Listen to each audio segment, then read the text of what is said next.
When we go above that, up to here, it's called your ajna. Ajna is your third eye chakra.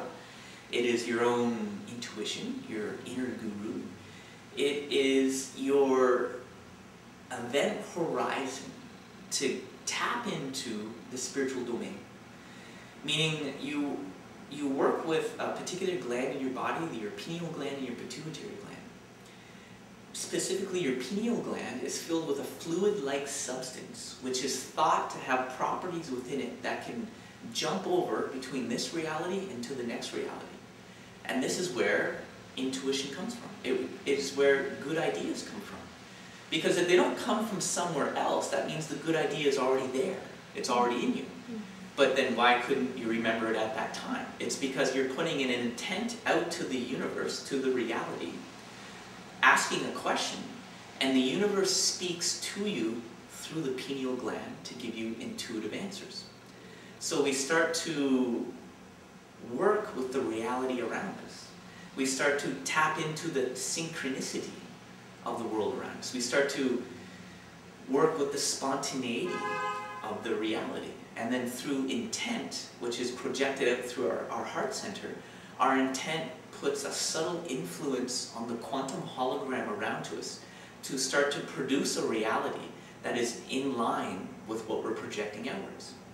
So if you're negative, you shoot out negative energy, you're going to get negative people, negative things coming back to you. You project positive things out of your heart center. The universe puts positive things on your path for you to follow. You start to lose the people in your life that don't support you in that way, and all of a sudden you gain a whole new set of friends which support you in this way, and so on. The top chakra is the collection of everything else below it, meaning you are no longer identifying with the lower realms of humanity, you're now working with the upper realms of divinity. Your behavior, your thoughts, your actions reflect this divinity. You no longer see a separation between you and Spirit and God. You are absolutely certain that you are Spirit. You are God. And when you realize this, life treats you in a softer manner. And there's a flow that you tend to flow along with, and life becomes effortless. It becomes easier versus the struggle. When you work in your lower chakras, life is hard. And life doesn't treat you the same way. Life is a struggle, and there is a separation between you and God. God is far away. So it's all about reconnecting with what, there's an ancient saying in yoga that, we are the microcosm of the great macrocosm. So to understand any of this, all you got to do is start to understand yourself. Beyond that, the painting is duality. The right side of the painting is the male side, the solar side. The female side is the lunar side. You have an intellectual side and an emotional side. You have a positive side, a negative charged side. Everything in life is about duality. So once you start to understand that there's this medium between the right side and the left side, between happiness and sorrow, meaning there's only happiness because you've experienced sorrow. There's only wealthy people in the world because there's poor people in the world, right? There's only up because there's down. There's only right because there's left. There's only black because there's white.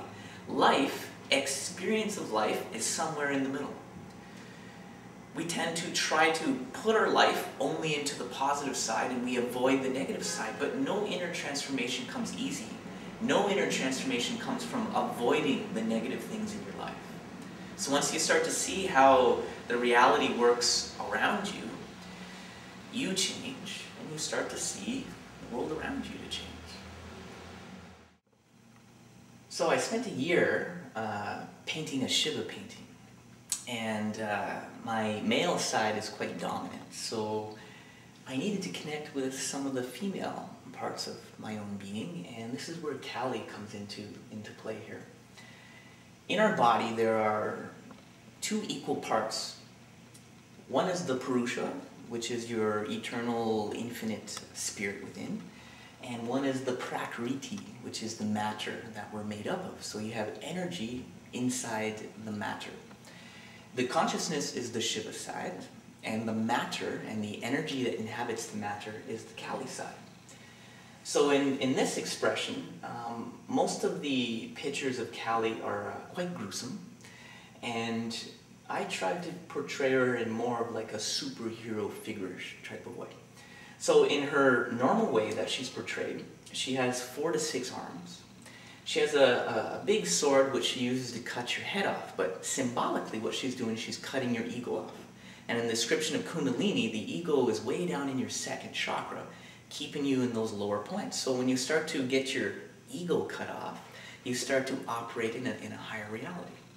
And then her other front hand is offering peace, meaning the sword may look a little violent, but everything's about symbolism. So if you look a shade deeper beyond maybe the violence of the sword, she's offering peace and she's doing you a favor by getting rid of your lower carnal desires. In other pictures of her, she's also sometimes carrying a severed head, which also represents how we are so attached to our lower desires, and that is where the majority of the population is operating out of. And so I just wanted to kind of, because yoga is very much more along the sides of the male version of yoga, and I just wanted to kind of express some of the female attributes of the yogic side.